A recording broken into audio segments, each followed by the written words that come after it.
Hello friends, मैं हूँ भाव्या। भाव्या हिंदी में आपका स्वागत है। यहाँ पर मैं आपके लिए हिंदी की टेस्ट सीरीज़ शुरू करने जा रही हूँ। यहाँ मैं आपको डेली टेस्ट सीरीज़ प्रोवाइड कराऊंगी जो आपके आगामी परीक्षाओं पुलिस कांस्टेबल, पटवारी लेखपाल, फॉरेस्ट गार्ड, बंदी रक्षक में आपके लिए रिवीजन के तौर पर उपयोगी होंगे। फ्रेंड्स, भले ही यहाँ पर आपको कुछ क्वेश्चन ईजी लगेंगे, आपको ये लगेगा कि हाँ ये क्वेश्चन तो हमें आता है, लेकिन प्लीज़ प्रैक्टिस के लिए आप इन्हें देखें और ख़ुद को एनालाइज करें कि आपको कितना आता है, क्योंकि जितना ज़्यादा हम चीज़ों को बार बार पढ़ते हैं उतना हमें उस चीज़ के बारे में पता चलता है कि हाँ ये हमें आता है, ये हमें नहीं आता है। अब जैसे कि आप सभी को पता है कि हमारा यूपीपीएससी एग्ज़ाम कराने वाले हैं, तो ये भी नहीं होगा कि कहीं से भी क्वेश्चन आ गया, ठीक है। तो अपना जितना ज़्यादा हो सके अपना बेस क्लियर कीजिए, छोटे छोटे क्वेश्चनों को देखिए, बार बार देखिए, ताकि आप श्योर रहें कि हाँ ये हमें आता है। क्योंकि एग्ज़ाम टाइम पे हमें ऐसा होता है, चारों ऑप्शन में से हम डाउट हो जाता है कि यार ये था, ये था, ये था, ठीक है। तो हमें ऐसा नहीं करना है।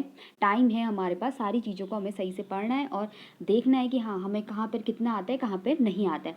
तो आइए शुरू करते हैं आज की हमारी दूसरी टेस्ट सीरीज, ठीक है। पहला प्रश्न है हमारा, आस्तिक का विलोम शब्द है, ठीक है। यहाँ पर आपको बताना है आस्तिक का विलोम शब्द क्या है, ठीक है। आस्तिक का विलोम शब्द है हमारा नास्तिक, ठीक है। अब ये देख लीजिए, आस्तिक क्या होता है। आस्तिक होता है जो ईश्वर में विश्वास करता है, और नास्तिक होता है जो ईश्वर में विश्वास नहीं करता है, ठीक है। दूसरा प्रश्न है हमारा, मेघ आए बड़े बन ठन के सवर के, उपरोक्त पंक्ति में कौन सा अलंकार है, ठीक है।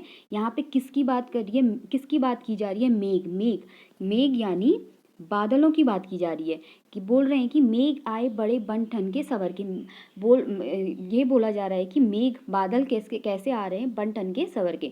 यहाँ पे हमें अलंकार बताना है, ठीक है। यहाँ पर हमारा है मानवीकरण अलंकार, ठीक है। अब ये जान लीजिए कि मानवीकरण अलंकार क्या होता है, ठीक है। जब पदार्थों, वस्तुओं, प्रकृति को हम प्रकृति व्यवहार, मानवीय व्यवहार में किस में प्रकट करते हैं, मानवीय व्यवहार, मानव रूप की संज्ञा दी जाती है, ठीक है। तो हमें उसे क्या बोलते हैं कि वहाँ पर क्या है, मानवीकरण अलंकार है। जैसे यहाँ पे बोला जा रहा है कि मेघ आए बड़े बंठन के सवर के, ऐसा होता है क्या, मेघ बंठन के सवर के आ रहे हैं, तो हमने यहाँ पर क्या मान लिया कि मेघ कैसे आ रहे हैं, बंठन के सवर के। तो यहाँ पर हमारा क्या है, मानवीकरण अलंकार।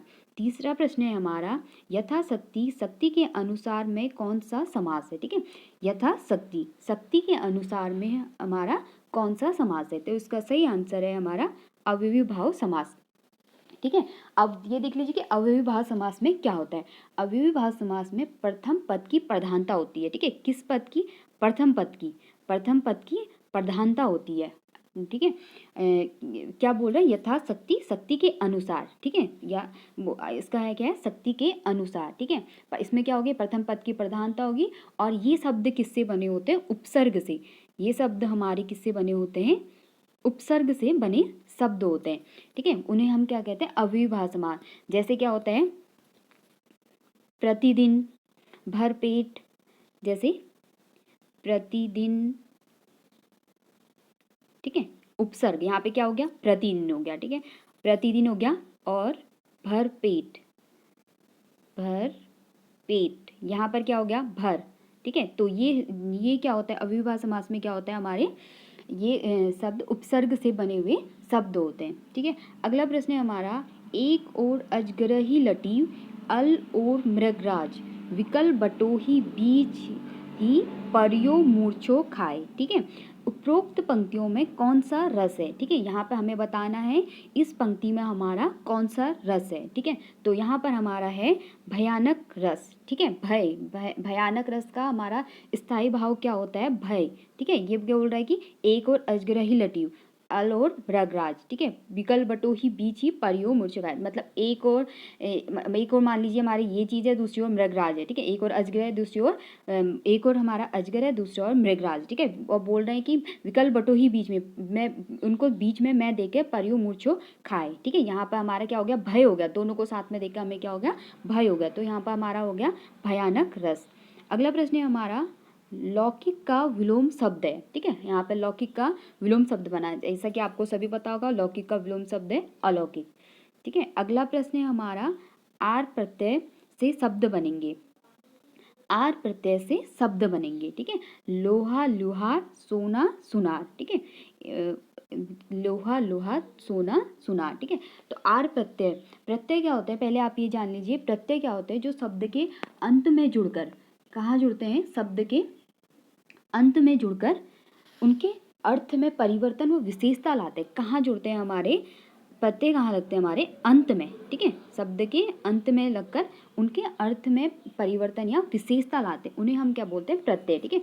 यहाँ पर लोहा का देखिए, लोहा यहाँ पे प्रत्यय लगे ना, लोहा, लोहार हो गया, और सोना का सुनार। तो यहाँ पर इसका सही आंसर है ए और बी दोनों। अगला प्रश्न है हमारा, पंडित जी हमारे देश के प्रथम प्रधानमंत्री थे। वाक्य में पंडित जी अक्षर में कौन सी संज्ञा है, ठीक है। बोल रहा है कि पंडित जी हमारे देश के प्रथम प्रधानमंत्री थे। वाक्य में पंडित जी अक्षर में कौन सी संज्ञा है, तो हमें किस में बतानी है कि पंडित जी में कौन सी संज्ञा है, ठीक है। तो किसके के बारे में बताना है उन्हें, पंडित जी में कौन सी संज्ञा है, तो इसका सही आंसर है व्यक्तिवाचक संज्ञा। पंडित जी में हमारी है व्यक्तिवाचक संज्ञा। पंडित जी व्यक्ति तो होंगे ना, पंडित, तो क्या है, व्यक्तिवाचक संज्ञा, ठीक है। अब यहाँ पे आप भी चलिए, संज्ञा आपको पता ही होगा कि संज्ञा क्या होती है, ठीक है। तो अब यहाँ संज्ञा आप सभी को पता होगा, ठीक है। संज्ञा कितने प्रकार की होती है, हमारी संज्ञा जो है हमारी 5 प्रकार की होती है। व्यक्तिवाचक संज्ञा, व्यक्तिवाचक संज्ञा किसी व्यक्ति वस्तु विशेष के बारे में पता चलेगा। जातिवाचक संज्ञा में उसमें संपूर्ण जाति का पता चलता है। तीसरी है द्रव्यवाचक संज्ञा। द्रव्यवाचक संज्ञा में क्या होता है, ठोस, द्रव और गैस, तीनों पदार्थ की अवस्था होती है ना, इस संज्ञा के अंतर्गत आते हैं, ठीक है। जैसे लोहा, ठीक है, लोहा हो गया, सोना हो गया, ठीक है, ऑक्सीजन हो गया, ये क्या हो गया, गैस होगी ना, तो ये ठोस है, क्या है, ये है ठोस, द्रव, गैस, तीनों हमारे किस में आते हैं, द्रववाचक संज्ञा में, ठीक है। और है चौथी है हमारी समूहवाचक संज्ञा, ठीक है, समूहवाचक संज्ञा। समूहवाचक संज्ञा जैसे आपको नाम से ही पता चला होगा, समूह ना, ठीक है, किसी व्यक्ति विशेष का, इसमें क्या होगा, व्यक्ति विशेष का बोध नहीं होगा, पूरे समूह का बोध, मतलब ग्रुप का, ठीक है। जैसे हम बोल देते हैं कि सभा, टीम, वहाँ पे एक सभा आयोजित करी, वो ये क्रिकेट टीम है, ठीक है। संसद, पुलिस हम एक ही पुलिस के लिए नहीं बोलेंगे, पुलिस बोलते हैं ना, पुलिसों तो नहीं बोलते, पुलिस, ठीक है। सेना, ठीक है। तो यहाँ पर हमारे क्या होता है, समूहवाचक संज्ञा, किसी एक व्यक्ति विशेष का बोध ना होकर पूरी उसकी समूह का बोध होता है, ठीक है। जैसे कभी कभी ये भी पूछ लेता है कि सभा में बताइए कौन सी संज्ञा है, ठीक है। जैसे आपको अभी पता होगा, सभा है या समूह है, तो आप यहाँ पे इसको कर लेंगे सही आंसर, समूहवाचक संज्ञा, ठीक है। वैसी है टीम में आपसे कह देंगे कि यहाँ पे संज्ञा बताओ, तो टीम क्या है, समूह है, तो ये समूहवाचक संज्ञा। वैसे ही संसद क्या है, ये भी क्या है, समूह है, ठीक है, ये है समूहवाचक संज्ञा। और सेना भी क्या है, समूह है, ठीक है, तो ये है समूहवाचक संज्ञा। और पुलिस भी क्या है, समूहवाचक संज्ञा। और पांचवा है हमारा भाववाचक संज्ञा, ठीक है, भाववाचक संज्ञा, ठीक है। भाववाचक संज्ञा में क्या होता है, किसी व्यक्ति या वस्तु के गुण, दोष एवं भावों का बोध होता है, ठीक है। व्यक्ति वस्तु के क्या होता है, गुण, उसके गुण, दोष और भाव, इनका बोध होता है, उसे हम क्या कहते हैं, भाववाचक संज्ञा। जैसे क्या हो गया, मिठास, ठीक है, जैसे ये मिठास बोल दिया। और बुढ़ापा,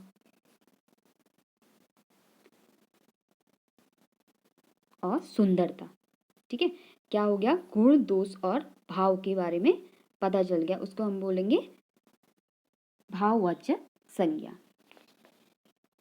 अगला प्रश्न है हमारा, प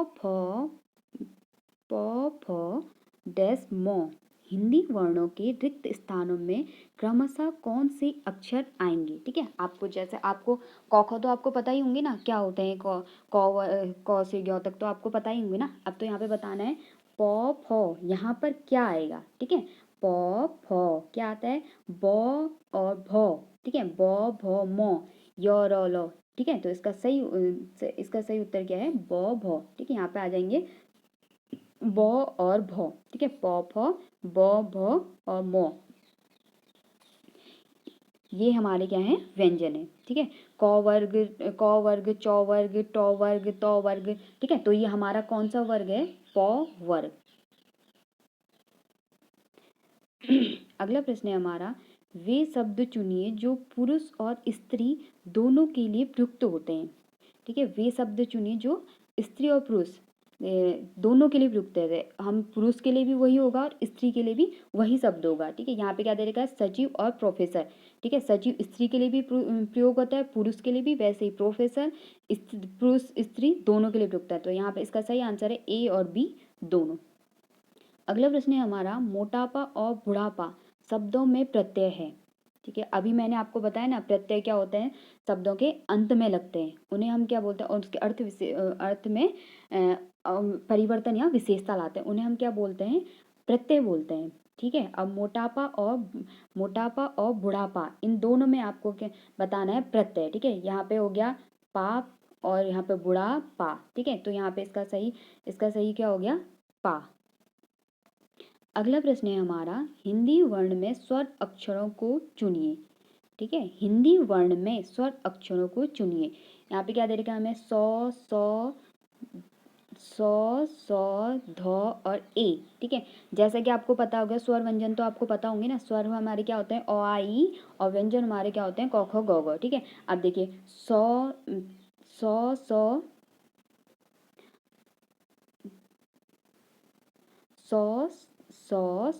ध, ये हमारे क्या है, व्यंजन है, और ए क्या है, हमारा स्वर है।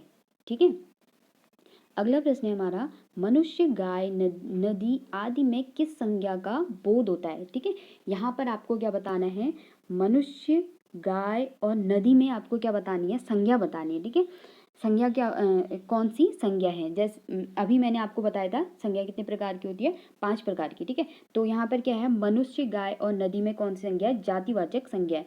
ये इसकी संपूर्ण जाति का बोध हो रहा है, मनुष्य संपूर्ण जाति, गाय के बारे में, और नदी हम एक नदी ने उसकी पूरी नदी बोल रहे हैं। ठीक है, संपूर्ण जाति का बोध हो रहा है, तो इसे हम क्या बोलते हैं, जातिवाचक संज्ञा।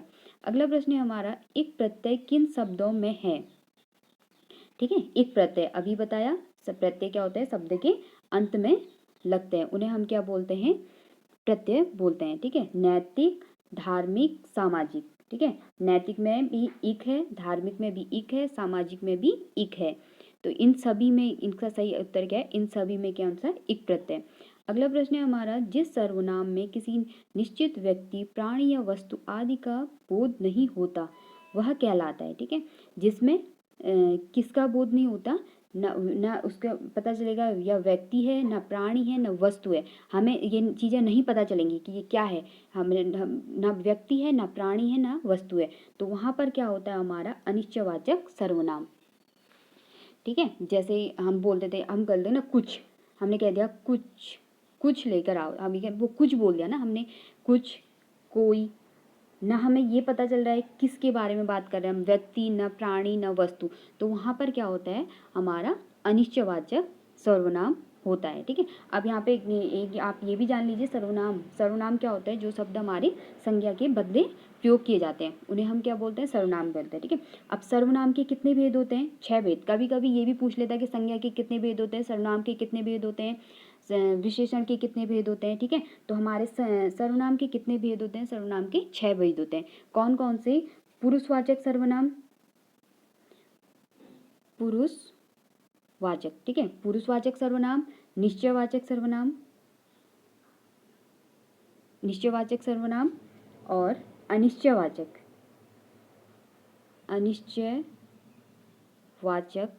सर्वनाम। अगला है संबंधवाचक, चौथा है हमारा संबंधवाचक। संबंधवाचक सर्वनाम। पांचवा हो गया हमारा प्रश्नवाचक, जहाँ पे प्रश्न होगा का पता चलेगा कि ये प्रश्न है। ठीक है, प्रश्नवाचक सर्वनाम। और छठा है हमारा निजवाचक सर्वनाम। निज मतलब अपने के लिए, निजवाचक सर्वनाम, इन्हें हम क्या बोलते हैं, सर्वनाम बोलते हैं। इनके सर्वनाम के 6 भेद होते हैं। ठीक है, अगला प्रश्न है हमारा, सत्य युग्म का चयन कीजिए। ठीक है, यहाँ पे हमें बताना है कि कौन सा ये सत्य युग्म है। ठीक है, पहला बोल रहा है मैं गया था, भूतकाल। ठीक है, शायद वर्षा होगी, भविष्यकाल। तीसरा है मैं जाता हूँ, वर्तमान काल। और चौथा क्या बोल रहा है कि ये सभी सत्य है। ठीक है, मैं गया था वो हो चुका है, मैं गया था हो चुका है ना, भूतकाल। ठीक है, वो हो चुका है, मैं गया था, हम जैसे कहीं गए थे ना, हम वहाँ गए थे बोलते हैं ना, तो हो गया, भूतकाल, पास्ट। ठीक है, शायद वर्षा होगी, हमें पता है होगी, हमें ये नहीं पता है कि होगी या नहीं होगी। ठीक है, हम बोल रहे शायद वर्षा होगी, यानी भविष्य, ये हो गया हमारा फ्यूचर। ठीक है, हमें नहीं पता है कि होगा या नहीं होगा। मैं जाता हूँ, वर्तमान काल। ठीक है, मैं जाता हूँ। ठीक है, अभी क्या होगा, वर्तमान काल का, हमें क्या पता चल रहा है कि ये वर्तमान समय में, इसका वर्तमान समय में होना पाया जा रहा है, मतलब मैं जाता हूँ। ठीक है, तो ये सभी हमारे क्या है, तीनों के तीनों क्या है, सभी सत्य हैं। ठीक है, अगला प्रश्न है हमारा, संबंध बोधक अव्यय का उदाहरण है। ठीक है, यहाँ पे हमें बताना है संबंध बोधक अव्यय। ठीक है, पहला है मैं घर से दूर पहुंच गया था, तुम कम बोलो। तीसरा है सीता प्रतिदिन स्कूल जाती है। ठीक है, और चौथा है इनमें से कोई नहीं। ठीक है, संबंध बोधक अव्यय बताना है हमें यहाँ पे कि किसमें संबंध बोधक अव्यय है। पहले आप ये जान लीजिए कि अव्यय क्या होते हैं। ठीक है, अव्यय, अव्यय, अव्यय क्या होते हैं, जिनमें हमें क्या क्या पता चलता है इनके रूप में, लिंग वचन कारक। ठीक है, लिंग वचन कारक काल, इनमें कोई इनका परिवर्तन नहीं होता है, उन्हें हम क्या बोलते हैं, अव्यय बोलते हैं। ठीक है, लिंग वचन कारक और काल का परिवर्तन नहीं होगा, इन्हें हम बोलेंगे अव्यय बोलेंगे। ठीक है, अव्यय को और हम क्या बोलते हैं, अविकारी। ठीक है, अव्यय को हम क्या बोलते हैं, अविकारी। कभी कभी ऐसा भी बोल देते हैं अव्यय को क्या कहते हैं, अविकारी शब्द। ठीक है, अविकारी शब्द भी कहते हैं। ठीक है, अब अव्यय के भेद कितने होते हैं ये भी जान लीजिए। अव्यय के 4 भेद होते हैं। ठीक है, अव्यय के कितने भेद होते हैं, 4 भेद होते हैं। पहला है हमारा क्रिया विशेषण अव्यय, पहला हो गया क्रिया विशेषण अव्यय। ठीक है, दूसरा हो गया हमारा संबंध बोधक अव्यय, संबंध बोधक अव्यय। ठीक है, तीसरा हो गया हमारा समुच्चय बोधक, समुच्चय बोधक अव्यय। और चौथा हमारा हो गया विस्मयादि बोधक, विस्मयादि बोधक अव्यय। ठीक है, तो कितने होते हैं, इसके 4 भेद होते हैं। अब देखिए, अब यहाँ पे क्या कर रहा है, संबंध बोधक अव्यय बताना है। ठीक है, मैं घर से दूर पहुंच गया था। ठीक है, इसका सही जवाब क्या है, मैं घर से दूर पहुंच गया था। ठीक है, अब संबंध बोधक अव्यय में क्या होता है, ऐसे अविकारी शब्द जो संज्ञा या सर्वनाम का संबंध वाक्य के अन्य शब्दों से प्रकट करते हैं। ठीक है, उन्हें हम क्या बोलते हैं, असंबंध बोधक अव्यय। ठीक है, यहाँ पर क्या हो जाएगा, दूर, कहाँ पहुँच गया, घर से, मतलब मैं, संज्ञा की बात हो रही ना, मैं कहाँ पहुँच गया, घर से दूर पहुँच गया। ठीक है, यहाँ पर क्या हो गया, संबंध बोधक अव्यय। अगला प्रश्न है हमारा, अपादान कारक के उदाहरण हैं। ठीक है, राम मथुरा से आज ही गया, दूसरा है पेड़ से सेब गिरे, तीसरा हो गया ए और बी दोनों, चौथा हो गया हे ईश्वर मेरी रक्षा करो। ठीक है, अपादान कारक। ठीक है, अपादान कारक में क्या होता है, अलग होने का भाव प्रकट होता है। ठीक है, अलग, अलगाव का भाव। ठीक है, अलगाव, अलग होने का भाव प्रकट होता है, उसे हम क्या बोलते हैं, अपादान कारक। अब देखिए यहाँ पे क्या बोल रहा है, राम मथुरा से आज ही गया, यानी वो मथुरा से गया, मथुरा से क्या हो गया, वो मथुरा से अलग हो गया। ठीक है, मथुरा से अलग हो गया। ठीक है, अब पेड़ से सेब गिरा, सेब गिर के नीचे आ गया, वो किससे अलग हो गया है, पेड़ से। ठीक है, अलग दोनों में हो रहा है ना, अलग होने के बाद यहाँ राम मथुरा से अलग हो गया, यहाँ पेड़ से सेब गिरा, सेब पेड़ से अलग हो गया। तो ए इसका सही आंसर है, ए और बी दोनों।